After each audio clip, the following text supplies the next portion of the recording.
In the heart of Andalusia in southern Spain is the ancient city of Cordoba. A place full of orange trees, flower-filled courtyards, and world-famous monuments.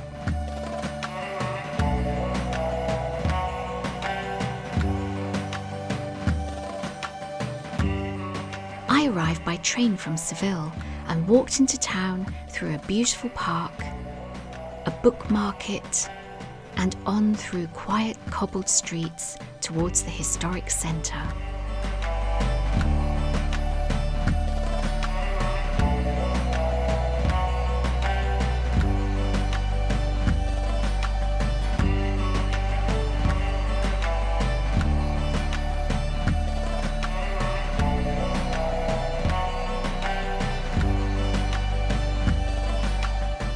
It wasn't long before I reached the shops.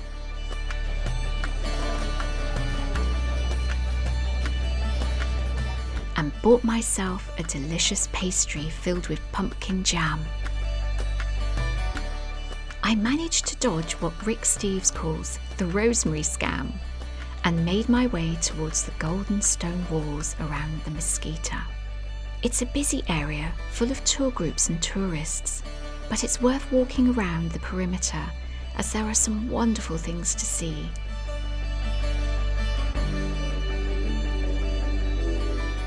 And I had a little time to fill in before my timed ticket entry, so had a chance to enjoy the courtyard filled with orange trees.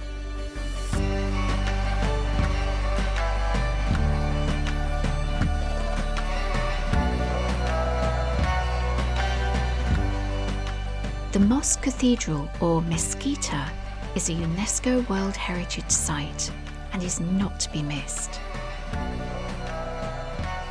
The place is simply stunning, with its red and white double arches that seem to stretch to infinity.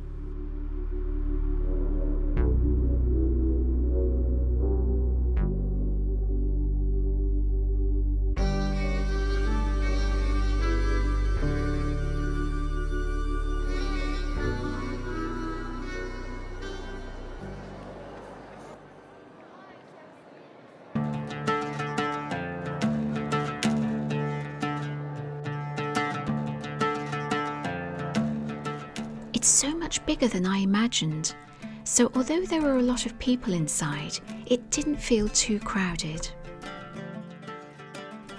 I found myself drifting and dreaming, absorbed in the shapes and colours, the forest of stone columns, and the fascinating blend of architectural styles.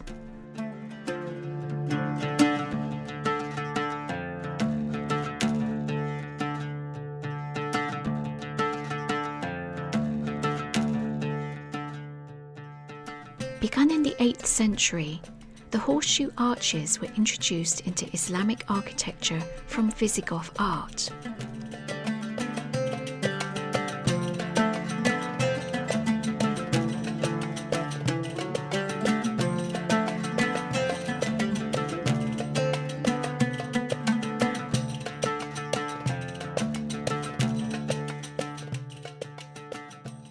One display case was filled with plaster casts of stonemason signatures or marks in Arabic.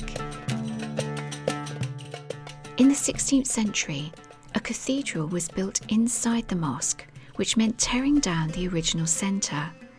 So the structure you see today is a stunning and unique blend of Islamic and Christian architecture from many different periods. The 18th century mahogany choir stalls include a long case clock, an item I noticed in a lot of churches in this region.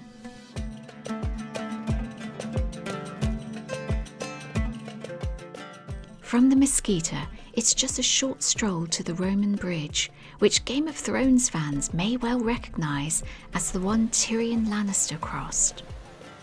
There's also a fabulous medieval waterwheel.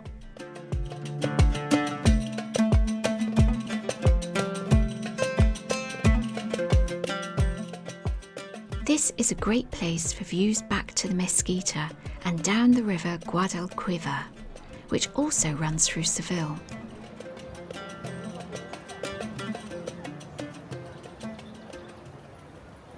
It was Saturday when I was here, and there were quite a few hen parties enjoying the city.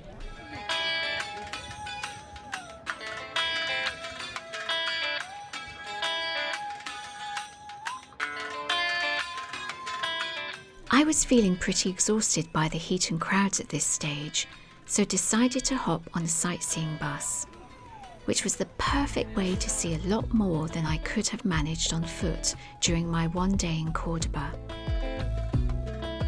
I hopped off near the Alcazar and explored some more of the back streets, lined with whitewashed homes bright with geraniums.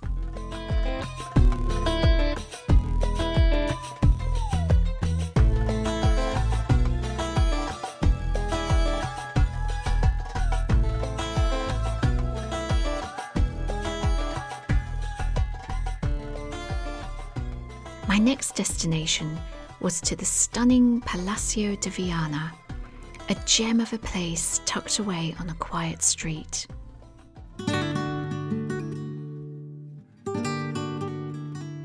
Dating from the 14th century, this really was the perfect refuge on a hot day. The shady patios and courtyards, the trees, flowers, and water features were so calming and just what I needed.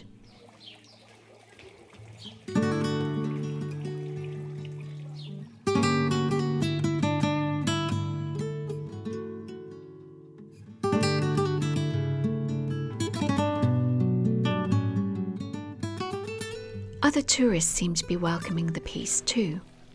Well, it was siesta time, and it's as well to observe local traditions.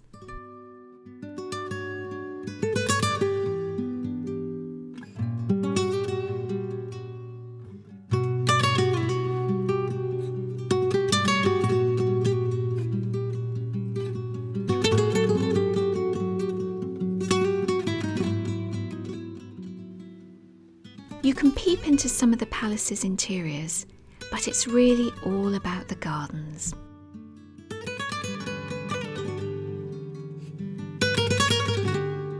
I really enjoyed my day in Cordoba, but it certainly wasn't long enough to see all its sights. I'd love to have seen more and would definitely recommend at least 2 days to explore if you have the time. Alas, I had a train to catch back to Seville, but was looking forward to more Andalusian adventures there. If you'd like to find out how I began solo travelling, do check out my book, Introvert Abroad. You can find a link in the description below, and stay tuned for more from my trip to this stunning corner of Spain.